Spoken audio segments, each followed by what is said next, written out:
Once again, First Lady Melania Trump turned heads as she arrived at Blenheim Palace, the birthplace of Winston Churchill, yesterday evening to attend a black-tie dinner hosted by Prime Minister Theresa May. The arrival was all pomp and circumstance, and the Trumps were treated as royalty would be, despite Trump calling May on the carpet for her disastrous handling of Brexit and other matters. President Trump is also being protested by large crowds in London today. These are English socialists who want the status quo and not freedom. One thing is for sure, Melania took their breath away when she arrived for their first official visit to Britain. President Trump was resplendent in a black and white tux that fit him to a T. FLOTUS, however, was decked out in a $6,900 ready-to-wear pale off-the-shoulder yellow chiffon gown from French label J. Mendel. She looked remarkably like a Disney princess. In fact, I personally think she is more beautiful than one of those characters. There is little doubt that Melania Trump is the most beautiful First Lady to ever grace the White House, and last night she looked exquisite and queenly. The soft,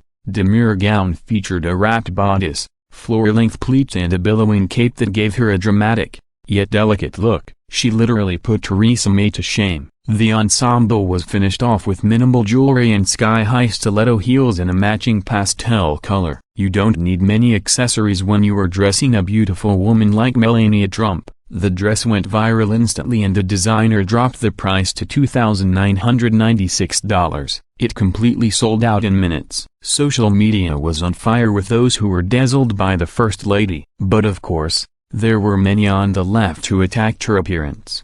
I guess they miss Michelle Obama's upper arms. Most of us don't, and simply adore Melania for looking and acting like the historic First Lady that she is. The Trumps are scheduled to meet Queen Elizabeth II this afternoon at Windsor Castle after President Trump meets with Prime Minister May in the morning. You can bet all eyes will remain on Melania during this trip. She is wowing both her fans and those who cut her down. Americans are secretly loving it to pieces. They are proud of President Trump and Melania, and they should be. He's a brave, charismatic, handsome leader, and Melania is the queen all women dream of becoming one day. She is a fairy tale princess come to life. The first couple was joined by dozens of businessmen and other dignitaries as Theresa May made a pitch for an ambitious free trade deal with the U.S. Trump has stated that not only has May butchered Brexit, in doing so she may have scuttled our free trade agreement with the Brits. I guess we will see. Evidently, Trump pointed out that May ignored his advice over negotiations with Europe, saying, "I actually told Theresa May how to do it, but she didn't agree. She didn't listen to me." The placards waved by thousands of protesters in London today were given out by Stop the War Coalition and the Socialist Workers' Party. They are blaring obscenities and are getting high as a kite, according to one source on the ground there. These are the same communists we are standing against here in the United States. President Trump warned the Brits today that they are losing their culture and country due to open borders, and he is right. During dinner, Theresa May made an impassioned speech asking President Trump to move quickly to cut a trade deal with Britain after Brexit. She said, "There are thousands of British employers with a long-term presence in the U.S., providing well-paid work and driving economic growth in every state. Altogether, from Maine to Alaska, more than 1 million Americans work for British companies. Now,